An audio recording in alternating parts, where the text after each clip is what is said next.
Jemaat yang dikasihi Tuhan, mari kita bersama-sama hampiri hadirat Tuhan di dalam doa sebelum kita bersama-sama memikirkan, merenungkan akan kebenaran firman Tuhan. Bapa Surgawi, kami bersyukur oleh karena kami masih boleh bertemu di dalam suatu konteks ibadat seperti ini.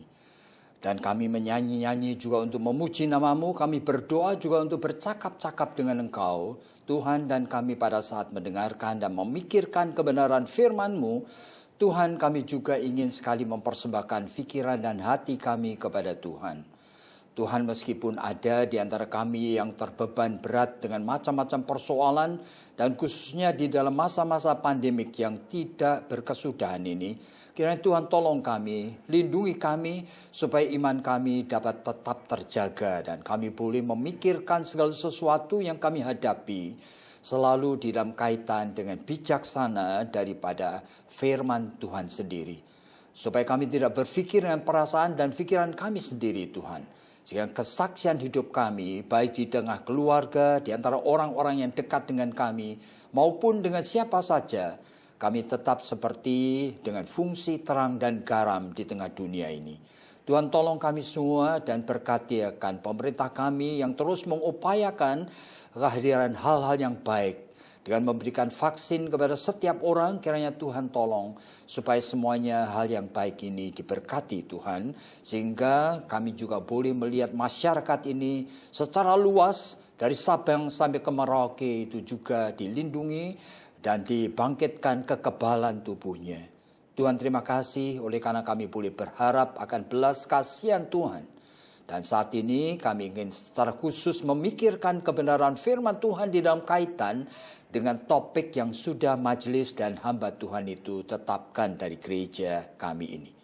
Dengarkan doa kami, di dalam nama Tuhan Yesus Kristus kami sudah berdoa. Amin. Jadi hari ini saya diminta untuk menyampaikan kebenaran firman Tuhan dengan topik maturing in Christ. Jadi bagaimana kita itu bisa bertumbuh menjadi makin dewasa di dalam Kristus.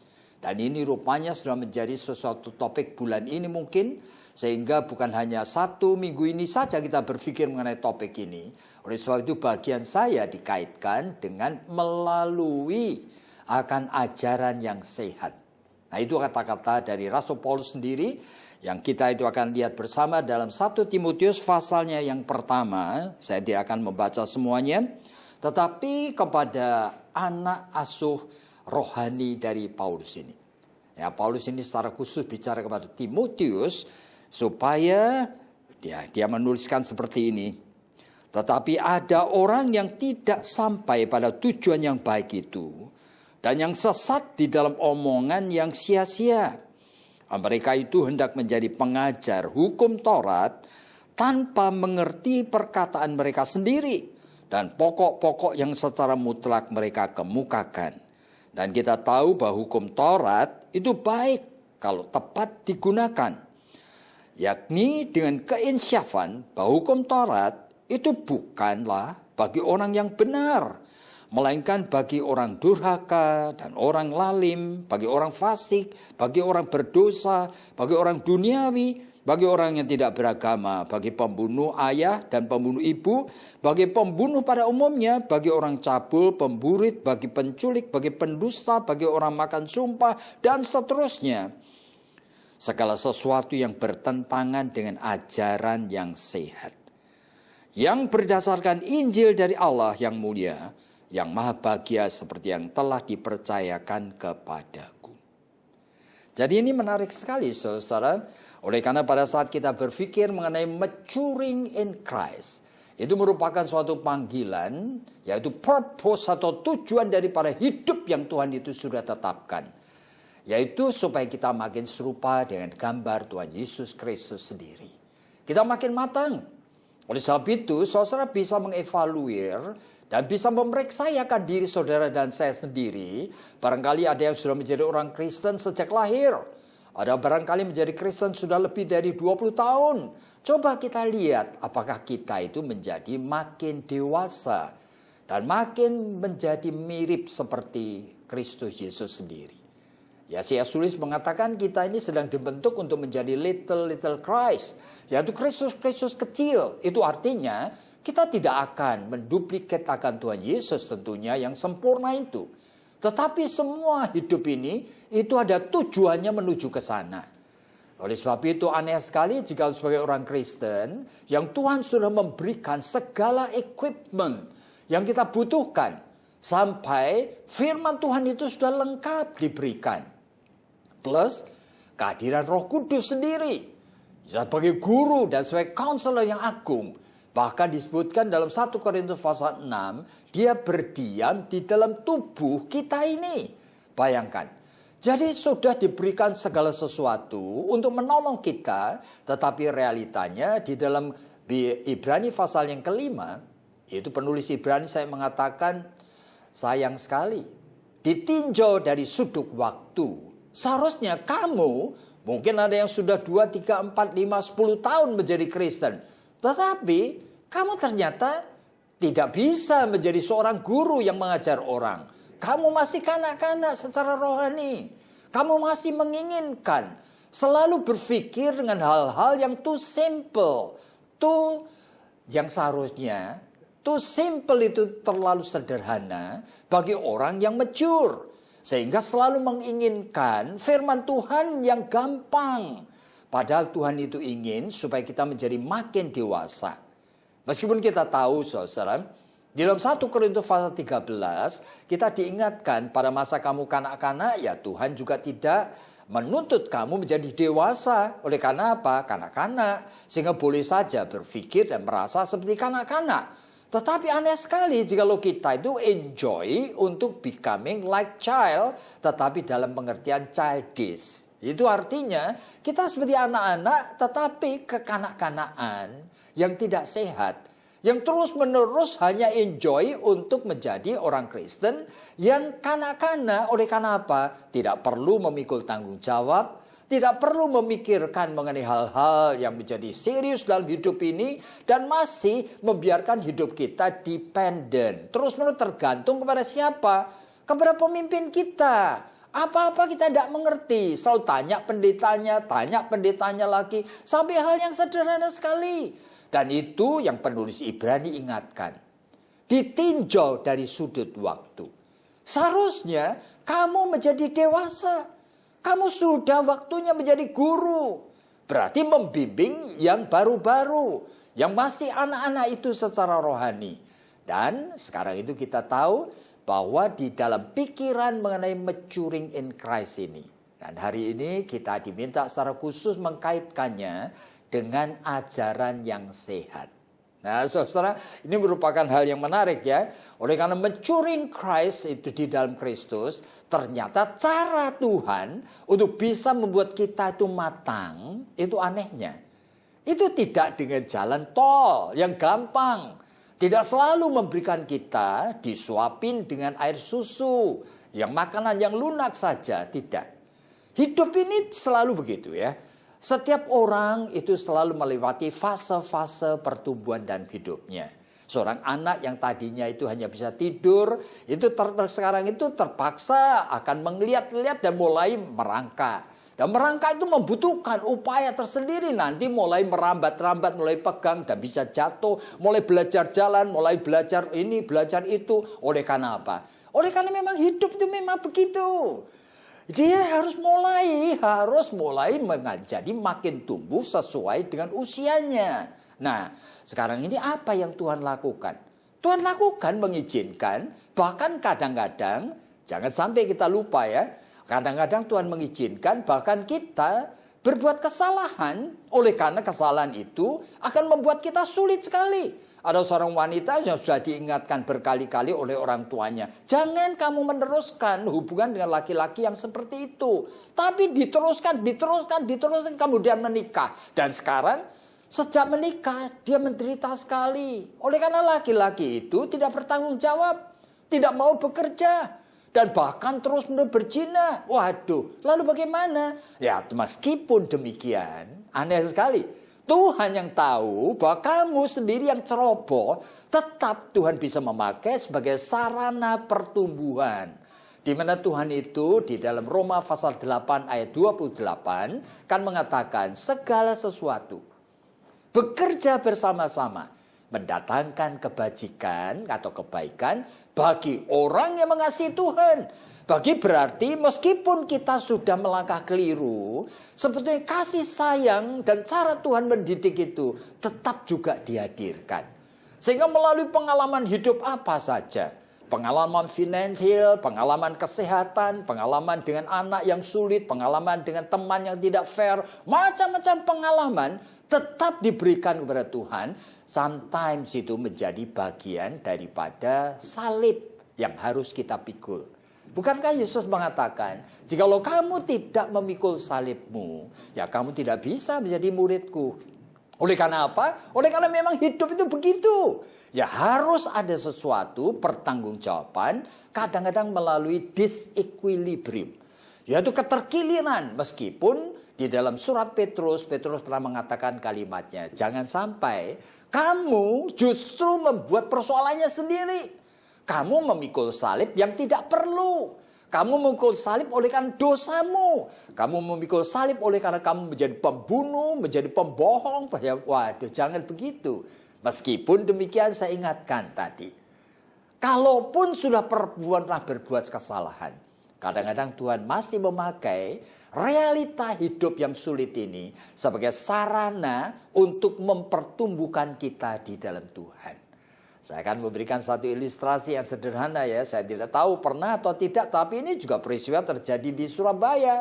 Saya bertemu dengan seorang yang dia cerita dengan saya di dalam satu retreat, saudara-saudara. Dan ibu dengan beberapa anaknya ini kemudian ngomong kepada saya kalimat yang sederhana aja. Kami itu menikah, dia menikah dengan seorang laki-laki yang tadinya baik, kemudian menjadi sesuatu laki-laki yang tidak bertanggung jawab. Terus berzina, bahkan kemudian dia itu ada hubungan itu dengan seorang perempuan yang usianya dengan anak kami itu hampir sama. Bayangin aja. Tinggalkan kami sekeluarga, tidak pernah mengirimkan uang sama sekali. Seolah-olah melupakan sama sekali. Sampai bertahun-tahun. Padahal saat itu, ini loh anak kami yang paling kecil ini. Saat itu tuh masih di dalam kandungan. Dalam kondisi seperti itu, dia rela dan tega meninggalkan kami. Nah, lewat beberapa tahun kami sudah lupakan sudah. Tetapi luka hati itu besar. Kami tahu bahwa dia tinggal dengan seorang wanita di sana. Juga masih di kota Surabaya ini. Tapi tidak pernah memperdulikan kami. Nah, pada suatu hari laki-laki itu kena stroke. Dalam keadaan kena stroke itu perempuan itu tidak mau melayani dia, saudara. Terpaksa laki-laki itu, suami saya itu kemudian tinggal dengan mamahnya yang miskin, sederhana. Dalam keadaan tinggal, apalagi stroke seperti itu, dia tidak kuat, saudara. Dia kemudian menelpon saya. Setelah hampir 12 tahun, bayangin. Dan minta supaya dijemput dan mau kembali. Setelah memperlakukan kami seperti itu. Lalu kemudian saya ngomong dengan saya cuma ngomong aja. Oleh karena apa? Saya tidak tahu jawabnya gimana, Bu. Tapi yang penting tanya aja sama Tuhan. Sudah, tanya Tuhan. Oleh karena yang ngerti pimpinannya, yang terbaik ya Tuhan. Saya tidak tahu yang dilakukan wanita ini. Tetapi dalam pergumulan mungkin dia betul-betul bertanya pada Tuhan. Dan apa yang Tuhan itu inginkan? Terpaksa dia itu menyanggupi, menjemput laki-laki yang disebutnya itu sudah rongsokan itu. Sekarang itu mau kembali, bayangin. Untuk apa kembali? Dia tidak bisa kerja lagi. Untuk minta dilayani, bayangin. Makan disuapin, mandi dimandiin, belum lagi ngobrol dan sebagainya. Sudah bisa membayangkan wanita ini, dia tuh dalam hati marah luar biasa. Benci sekali dengan dirinya sendiri. Kenapa saya begitu bodoh? Sudah diperlakukan seperti ini. Tetap aku melakukannya kepada bekas suamiku ini. Tetapi apa yang terjadi? Setelah kira-kira 3 tahun laki-laki itu ingin minta dibaptis. Saya tidak tahu saudara bagaimana menafsirkan seperti ini. Ini bukan oleh karena kemampuan daripada wanita tersebut untuk menjadi mature. Menjadi wanita yang makin matang. Yang makin tanda petik bisa mengadopsi cinta kasih Kristus yang rela berkorban untuk apa? untuk bisa memenangkan orang berdosa. Ini sesuatu yang impossible bagi kita. Jadi sebetulnya Tuhan itu memakai segala macam cara. Yaitu untuk apa? Untuk membuat kita itu makin menjadi dewasa. Makin menjadi mirip-mirip seperti Yesus Kristus Tuhan kita. Sekarang persoalannya adalah muncul kepada kita. Oke. Bagaimana kita bisa memiliki yang seperti itu? Oleh karena ini, meskipun kita tahu bahwa di dalam 1 Timotius pasal yang pertama, Rasul Paulus mengingatkan loh, ya kan? Kamu itu harus bersetia dengan ajaran yang sehat. Lalu dia memberikan contoh-contoh, nanti saya akan terangkan kepada saudara. Tetapi ajaran yang sehat itu pun, ajaran yang benar, ajaran sesuai dengan firman Tuhan itu pun, tanda petik, seringkali hadir di dalam hidup orang Kristen. Dan orang Kristen tidak punya wadahnya. Oleh karena orang Kristen itu juga orang berdosa sama seperti orang-orang lain, saudara. Yang hidup juga tergantung dari life structure. Struktur daripada kepribadian, struktur daripada jiwanya, struktur daripada psikologinya, saudara. Sehingga di dalam gereja ini kan saya pernah ngomong mengenai bahwa ada seorang yang bernama James Fowler itu yang memberikan suatu riset. Ya, dia dari Emory University dan dia membuat riset dan menemukan ternyata ada 7 macam manifestasi iman. Jadi kalau strukturnya terlalu sederhana, ya disebutkan itu ya kan stage-nya 0. Yaitu state yang 0 itu adalah disebutkan oleh Fowler adalah undifferentiated faith. Jadi orang Kristen datang gereja tapi tidak ngerti tujuannya apa. Barangkali di gereja cuma tidur aja dia. Tapi nanti minggu depan datang lagi. Nah, orang seperti itu meskipun dapat ajaran yang sehat. Tetapi dia seperti telinganya seperti seolah-olah tidak butuh dengar. Pikirannya seolah-olah tidak mau terbuka. Karena memang tujuannya tidak tahu dia ngapain ke gereja. Karena pada saat mulai kebaktian saja dia tidur atau terus main HP. Bayangin aja. Tapi kalau struktur jiwanya lebih baik lagi sedikit. Nah, dia kemudian disebutkan oleh James Fowler itu intuitive projective faith. Ya berarti orang ini intuisi atau feelingnya sudah mulai bekerja sehingga kalau ditanya ngapain kamu ke gereja, dia sudah bisa memberikan reason. Ya alasannya mungkin ada yang dia senang. Ya oleh karena pacarku sama-sama ke gereja. Oleh karena teman-teman baikku ke gereja. Oleh karena keluargaku, papa mamaku gereja yang sama. Habis ke gereja kita pergi makan siang dan sebagainya. Senang, fun. Jadi dia tidak ada senang dan feeling dan intuisinya dengan kaitan firman Tuhan. Dia tidak pernah baca Alkitab. Nah orang seperti ini. Dia meskipun dia Kristen dan selalu datang gereja. Dan barangkali di gereja hihi karena dia senang. Tetapi dia tidak bisa menerima ajaran yang sehat. Oleh karena ajaran sehat daripada Yesus Kristus. Dari rasul-rasul. Itu pun tidak ada ruangannya. Ini terus seperti ini saudara.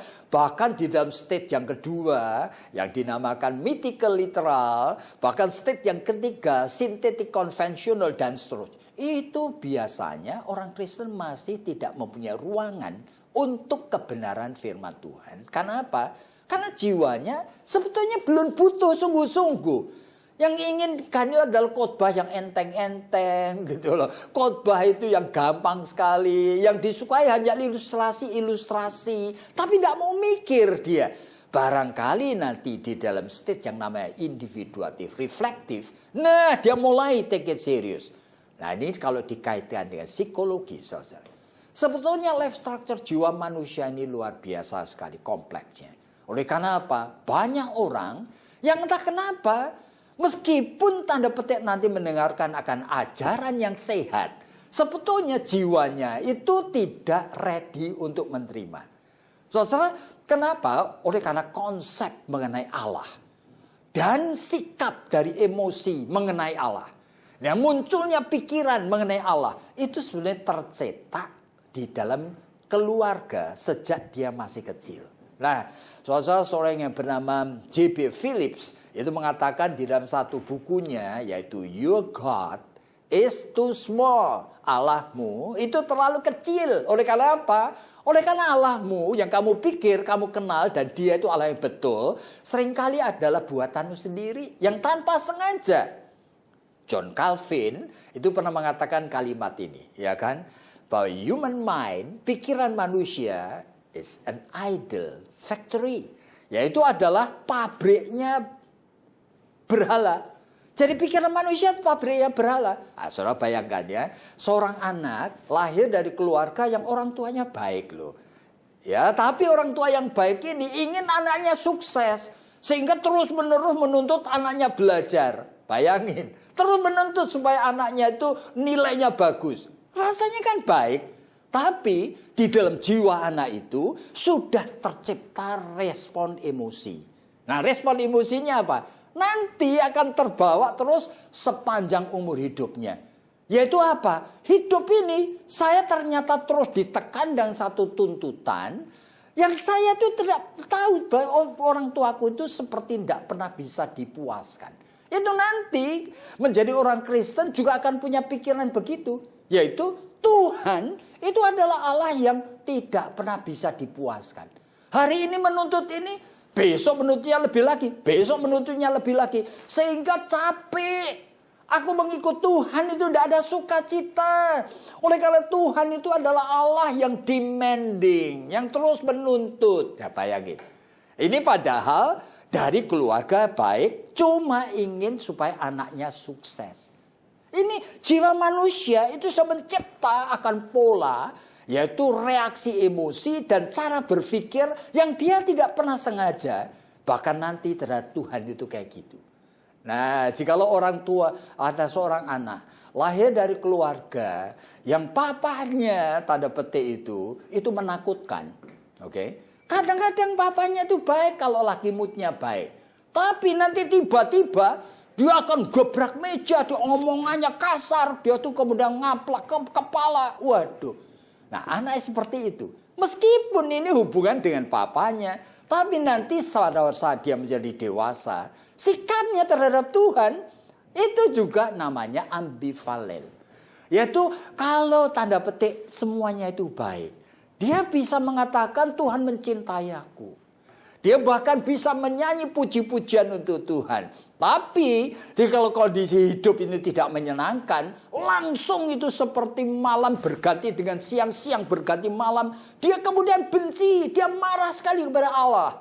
Oleh karena apa? Dia belajar ambivalensi, yaitu rasa suka dan tidak. Rasa cinta dan benci. Dari mana? Dari papanya, hubungan dengan papanya. Bayangin saudara. Apalagi jika orang tuanya itu adalah orang tua yang kadang-kadang gitu ya. Untuk supaya apa yang orang tuanya itu kehendaki. Kalau anaknya tidak nurut, langsung dia itu dihajar.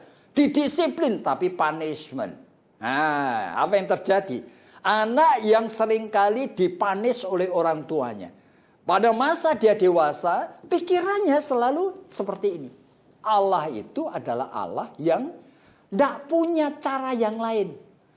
Supaya mendidik saya menjadi orang baik. Kecuali dengan satu cara. Menganiaya saya. Bayangin. Jadi itu adalah konsep yang kita pelajari dari mana? Dari keluarga di mana kita lahir dan dibesarkan. Apalagi kalau saudara itu barangkali ya kan. Lahir dari keluarga di mana orang tuanya weak. Orang ayahnya tidak bisa kerja. Loyo. Nah, bayangin. Jadi ini anak itu meskipun diam-diam itu ada dua kemungkinan. Yang pertama, dia tuh sudah terbiasa. Hidup ini saya tidak akan mempercayakan diri pada siapa saja. Saya sukses, saya berhasil, semuanya tergantung diri saya sendiri. Meskipun menyebut-nyebut nama Tuhan, tetapi sebetulnya itu semuanya aku sendiri yang melakukan. Aku tidak pernah menggantungkan diri kepada Tuhan. Nah, meskipun dia datang ke gereja. Tapi yang kedua, orang seperti ini itu sebetulnya menghina Tuhan. Oleh karena itu jangan heran orang seperti ini kalau datang gereja, kasih akan persembahannya pun receh-receh, saudara. Nyanyi juga asal-asalan, kebaktian juga telat-telat. Oleh karena apa? Dalam hatinya dia tidak menghormati Allah. Meskipun dia datang karena terpaksa, ada ikatan sama seperti dengan papahnya, ikatan emosi yang tidak bisa lepas. Mau tidak mau aku kan anaknya orang ini. Tapi orang ini bagiku aku tidak suka. Orang ini bagiku aku tidak menghormati.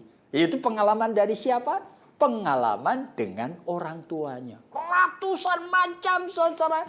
Dan apa yang saudara-saudara sekarang itu sikapkan di dalam hidup terhadap Tuhan, itu adalah manifestasi dari struktur jiwa yang seperti ini.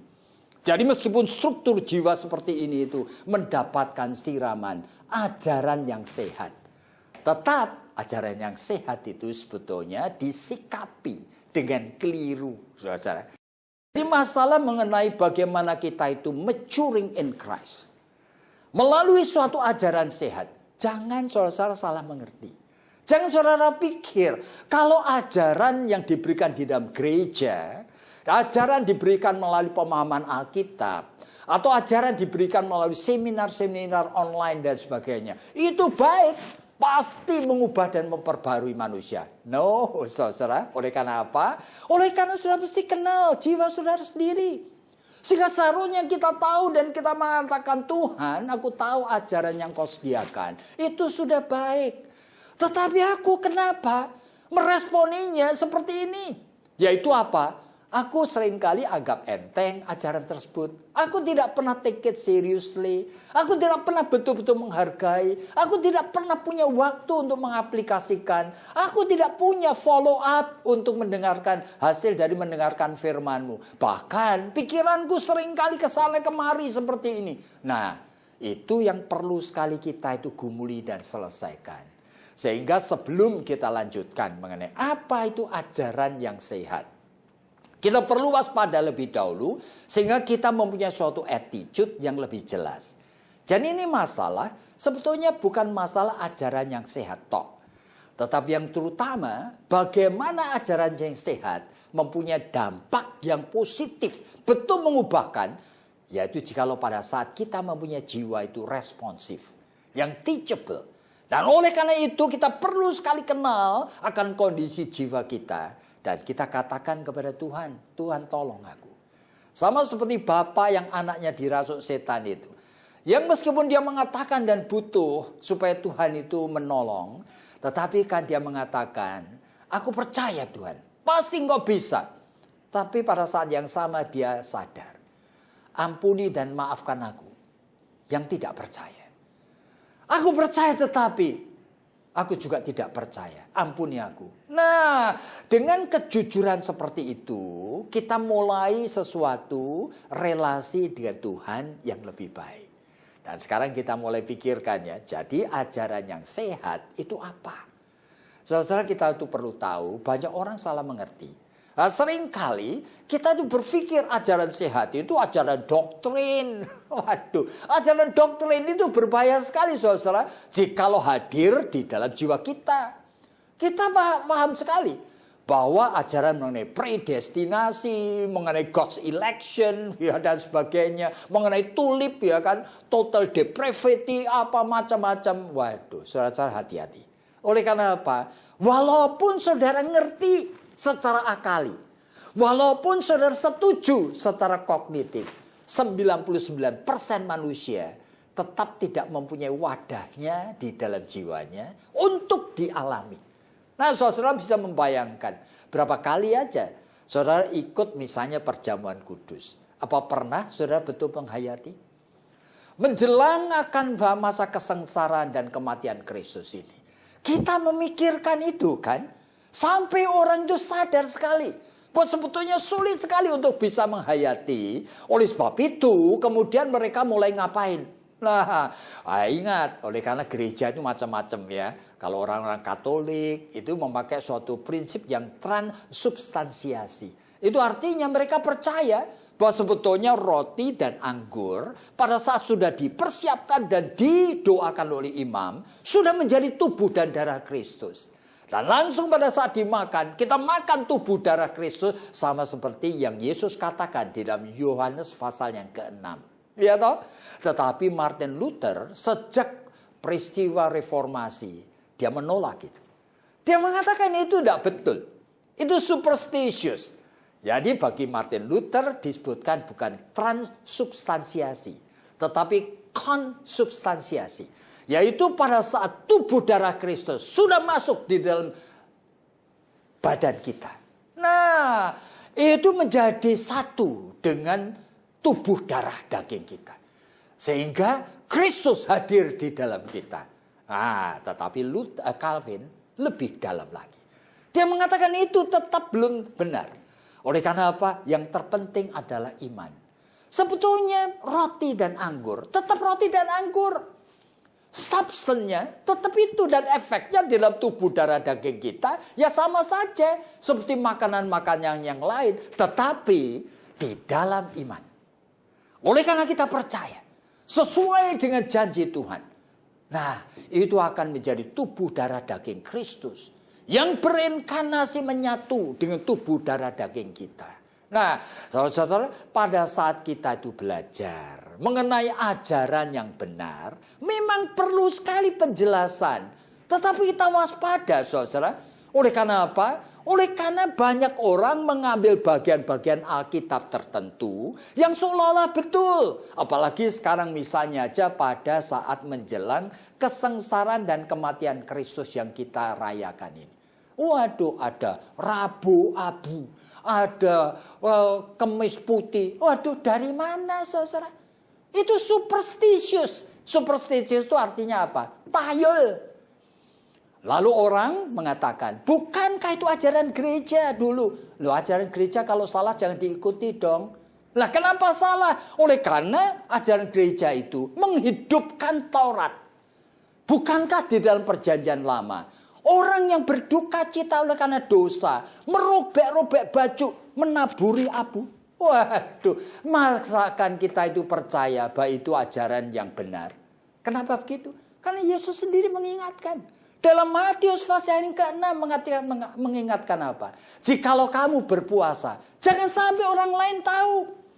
Aku datang menggenapi seluruh Taurat. Nah, sehingga jangan sampai ada orang tahu. Sehingga kalau kamu puasa, minyakilah rambutmu, cucilah mukamu, pakai pakaian yang menyenangkan. Orang lain tidak akan tahu. Bahkan di dalam Matius pasal yang 9 dia mengatakan, masakan sih pada saat kamu bersama dengan aku dan kamu itu berpuasa. Nah, ini persoalan. Oleh karena ini yang Tuhan kehendaki.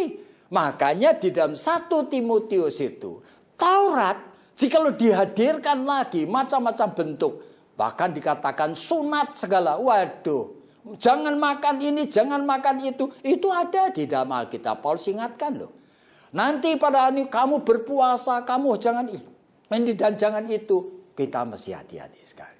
Oleh karena apa? Puasa pun, sunat pun yang Tuhan kehendaki ada. Sunat hatimu, bukan sunat tubuhmu, saudara. Oleh karena apa? Semua yang kita ingin lakukan dan ingin memenuhi kehendak Tuhan dan kita tidak pernah berhasil, sudah dilakukan Kristus Yesus untuk kita.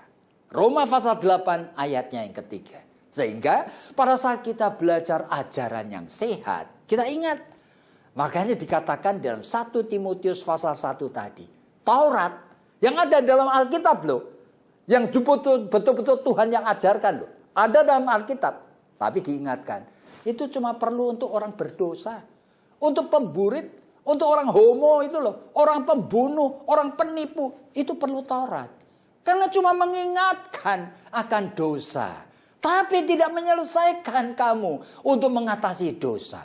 Sehingga jangan kita hidup di dalam Taurat lagi. Sehingga meskipun kita percaya Alkitab itu perjanjian lama dan perjanjian baru. Nah, kita perlu mengetahui discontinuity. Yaitu adanya hal yang tidak diteruskan oleh karena sudah digenapi oleh Yesus Kristus Tuhan kita. Ya itulah sebabnya pada saat kita itu memikirkan mengenai ajaran yang benar dan sehat. Saudara jangan terikat kepada aturan-aturan, kepada doktrin-doktrin. Oleh karena apa? Oleh karena di dalam 2 Korintus pasal yang ketiga, Rasul Paulus mengatakan bahwa huruf-huruf itu justru mematikan.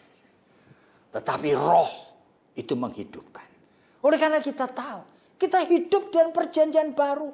Kita hanya hidup di dalam anugerah kasih Allah yang memberikan kepada alasan untuk mengucap syukur. Dan pada saat kita inginkan belajar akan ajaran-ajaran yang sehat, itu adalah ajaran yang betul-betul itu merupakan kesatuan seluruh Alkitab. Berarti semua bagian yang sudah digenapi jangan dihidupkan lagi.